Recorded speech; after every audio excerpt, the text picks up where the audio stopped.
The Wizard of Oz. Dorothy lived in a farmhouse on the Kansas prairie with Uncle Henry, Aunt Em, and her dog Toto. The prairie was dusty, gray, and flat. One day was the same as the next.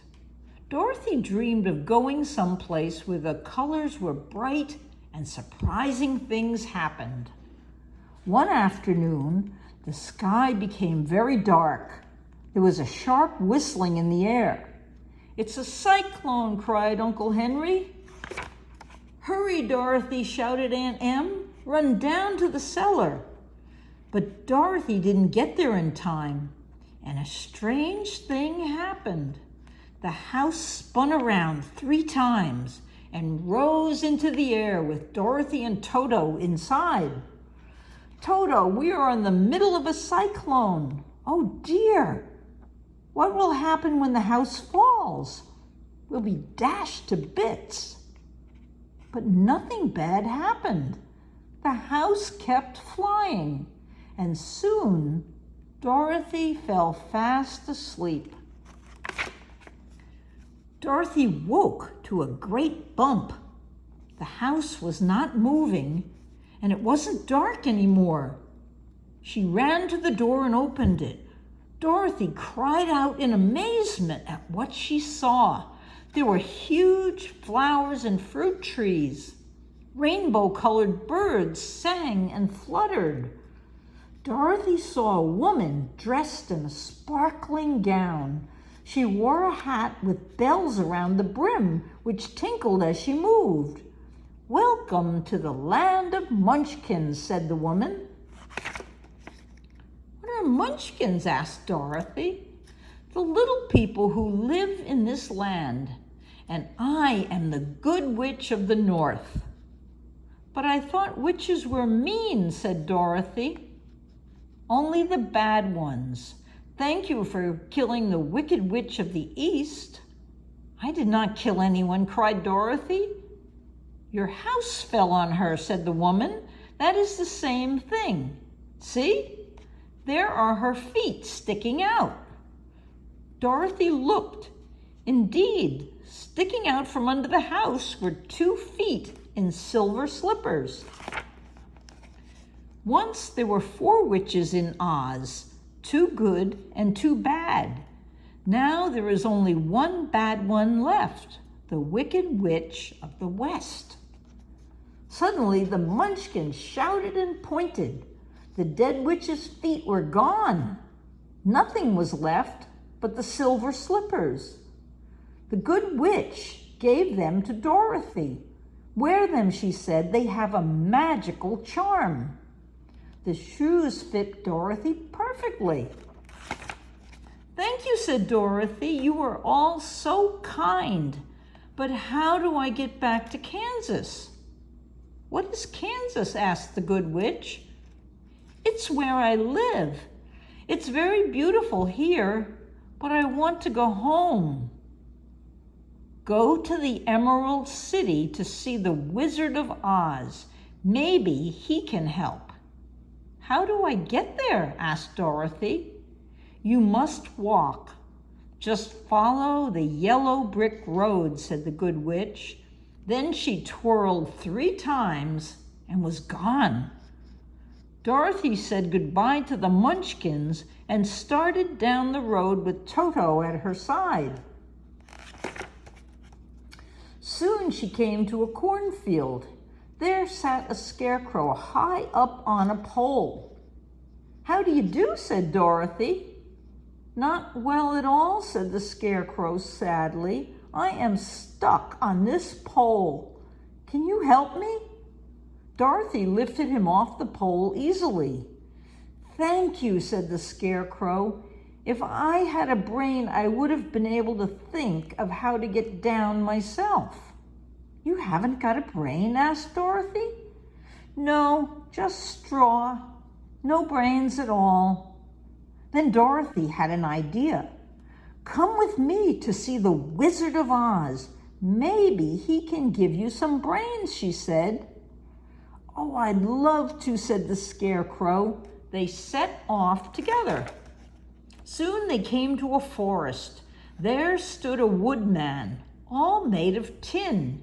He tried to speak, but his jaws were too rusty. "You poor thing," cried Dorothy. She found an oil can and oiled his mouth. "Oh, I'm so lucky you came," said the Tin Man. "I haven't moved in more than a year.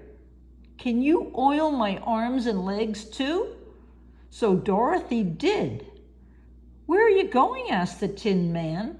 "To the Emerald City to ask the Wizard of Oz to send me home," said Dorothy. "And to give me some brains," added the Scarecrow. "Do you think the wizard could give me a heart?" asked the Tin Man. "You have no heart?" exclaimed Dorothy. "No, I can't be happy without one."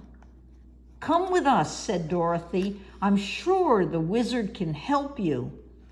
"Oh, thank you," said the Tin Man, and they all skipped down the yellow brick road with Toto at their side.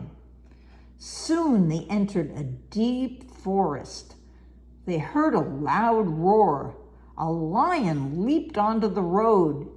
He knocked down the Scarecrow and hit the Tin Man. Then he went after Toto and showed his sharp teeth. "Don't you dare bite Toto," cried Dorothy, and she slapped the lion on the nose. The lion burst into tears. "I didn't bite him," said the lion. "No, but you tried to," said Dorothy angrily.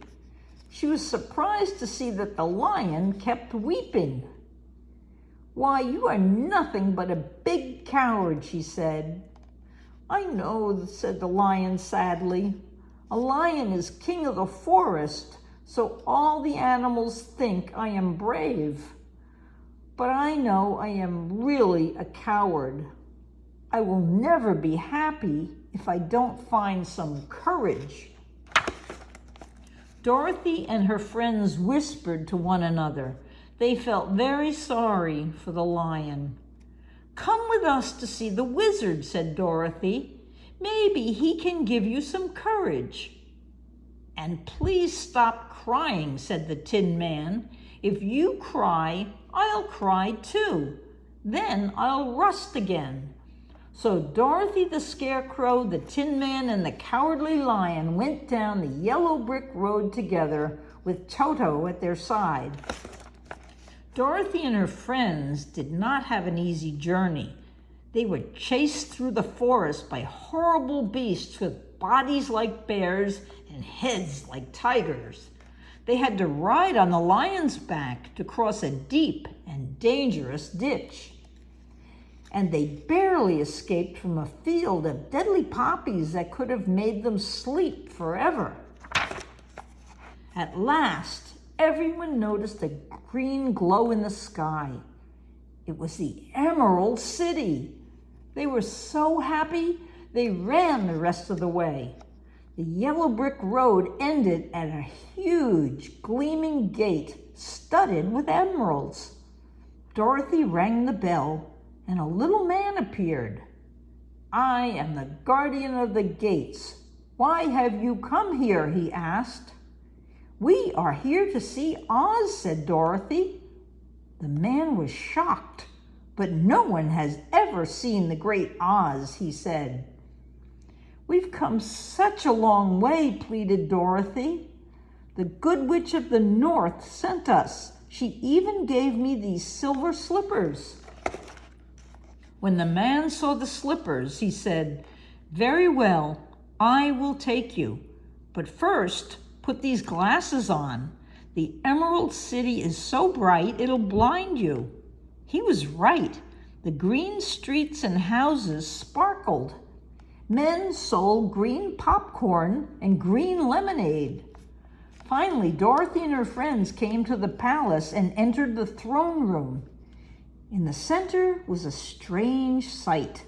A huge head with no body, no arms, and no legs. Its voice was like thunder. "I am Oz, the great and terrible. Who are you, and why have you come?" I am Dorothy, the small and meek, and this is Toto. We want to go home. I am a scarecrow, stuffed with straw. I have come for some brains. I am a cowardly lion, afraid of everything. Please give me some courage. I am a woodman made of tin. I was hoping you could give me a heart. There was a long silence. Then Oz said, I will grant your requests, but first you must earn them.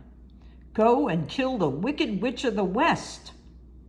But how? Cried Dorothy.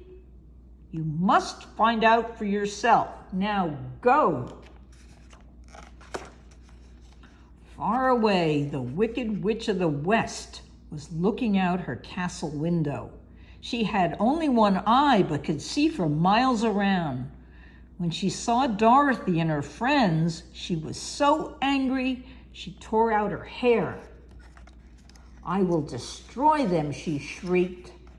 First, she sent her servants, the yellow Winkies, to catch them. But the Winkies were not brave. As soon as the cowardly lion roared, they ran away. Next, the Wicked Witch sent her band of winged monkeys. The monkeys grabbed the Tin Man, then the Scarecrow, then the lion. Finally, they got Dorothy and Toto. When the witch saw the silver slippers, she was furious. She knew they had magical powers and that Dorothy could not be harmed while she wore them. So she put Dorothy to work cleaning the castle and locked Dorothy's friends away. Curses, how can I get those shoes? The witch cried. I have to find a way. Then the Wicked Witch thought of a trick. She used an invisible stick to make Dorothy trip and fall so that one of her silver slippers flew off. Hee, cackled the witch. Someday I'll get the other one. You wicked thing, screamed Dorothy. She picked up a pail of soapy water and threw it at the Wicked Witch. The witch shrieked with fear, and Dorothy watched her in amazement. She was melting. See what you have done, wailed the witch. She melted into a gray heap. Soon there was nothing left of her but a spot on the floor and the silver slipper. Dorothy was thrilled. She put the shoe back on and ran to free the lion, the Scarecrow, and the Tin Man. Toto, too, of course. Dorothy and her friends raced back to Oz to tell the wizard what they had done. We've killed the Wicked Witch, said Dorothy. Now you can keep your promises. Let me think it over, said Oz in a trembling voice. Come back tomorrow. But that's not fair, cried Dorothy. The lion roared angrily and Toto ran away. He tipped over a screen in the corner of the room. Behind it stood an old, bald man. Who are you? Cried the Tin Man. He held up his axe. I am Oz. Please don't hit me. You are a very bad man, said Dorothy. No, my dear, said the man in a shaking voice. I am just a bad wizard. What about the brains you promised me? Asked Scarecrow. You don't need brains, said Oz. You learn things every day. That may be true, but I still want them. So Oz took off Scarecrow's head and filled it with bran mixed with pins and needles. There, now you have brand new brains. What about Lion's courage? Asked Scarecrow. You have lots of courage, Oz told the lion. It's not cowardly to be afraid. True courage is facing danger even when you're scared. Oz gave him something green to drink. When it's inside you, it will be courage. The lion lapped it up. Now I feel full of courage, he roared. What about my heart? Said the Tin Man. Oz smiled sadly and said, hearts can be broken, you know. That makes people very unhappy. But I still want one, cried the Tin Man.